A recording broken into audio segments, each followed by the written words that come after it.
Assalamualaikum warahmatullahi wabarakatuh. Saya Helen Silvi Siskasari dari kelas 12 MIPA SMA Budaya Jakarta Timur.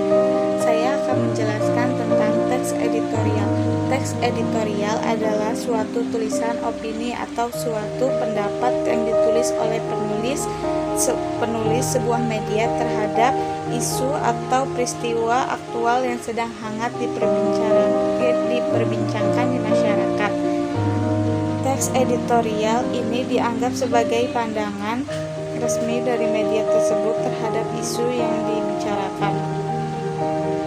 Membedakan fakta dan opini dalam teks editorial. Fakta adalah hal, keadaan, peristiwa yang merupakan kenyataan atau sesuatu yang benar-benar terjadi. Adapun opini adalah pendapat, penilaian, ataupun pendirian. Opini dalam editorial menyoroti hal-hal berikut: penilaian positif atau negatif terhadap masalah yang dikupas. Cara membedakan fakta dan opini dalam teks editorial. Fakta dan opini dalam sebuah teks editorial dapat dilakukan dengan cara membedakan secara intensif. Kegiatan membaca intensif merupakan suatu kegiatan yang menelaah suatu bacaan. Teks editorial bersifat fakta dan opini, yang mana jika kita membacanya maka akan sangat bermanfaat untuk membuka wawasan kita terhadap masalah yang sedang menonjol atau hits di masyarakat. Supaya tidak terkecoh antara fakta dan opini, maka dalam membaca dibutuhkan hal-hal seperti ini. 1. Kemampuan dalam menangkap informasi dalam bacaan. 2. Kemampuan dalam memahami kosakata dan mampu mengembangkannya dalam bahasa yang baik secara tertulis maupun lisan.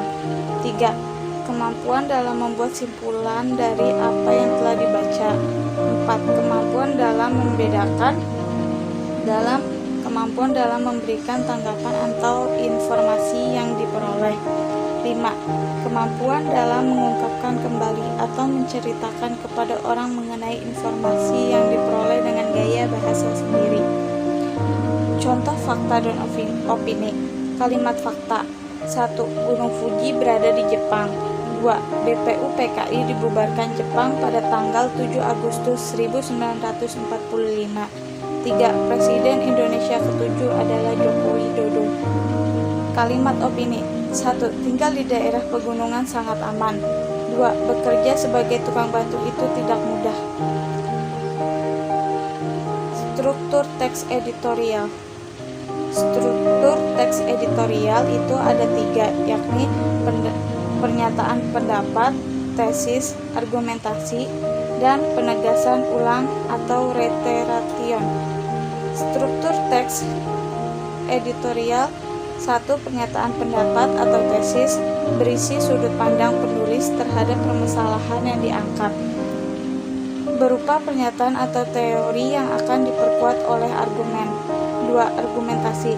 Bentuk alasan atau bukti yang digunakan untuk memperkuat pernyataan tesis. Bisa berupa pernyataan umum, data hasil penelitian, pernyataan para ahli atau fakta-fakta yang dapat dipercaya. Penegasan ulang pendapat atau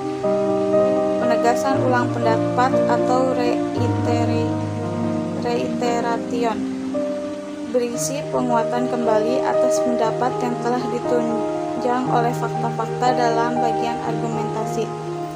Di samping itu, jika melihat dari kaidah kebahasaan, maka teks editorial tergolong ke dalam bahasa kaidah kebahasaan yang berciri bahasa jurnalistik. Ciri-ciri dari bahasa jurnalistik dalam teks ini antara lain: 1. Kalimat utama adalah kalimat yang mewakili gagasan utama dalam suatu teks. Untuk mempermudah dalam mencari kalimat utama dapat dilakukan dengan fokus pada kalimat pertama teks. 2. Adverbial frekuensi adalah kata yang menunjukkan intensitas kegiatan, seperti kadang-kadang, sering, dan kerap. 3. Dalam konjuksi dibagi ke dalam 3 bagian, yaitu menata argumentasi, memperkuat argumentasi, dan memaparkan harapan.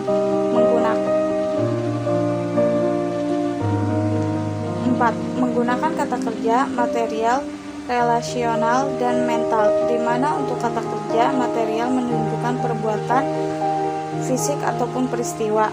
Sedangkan untuk kata kerja relasional dengan menjabarkan sebuah definisi, dan terakhir kata kerja mental dengan menerangkan prinsip, afeksi, dan kognisi. Sekian dari saya.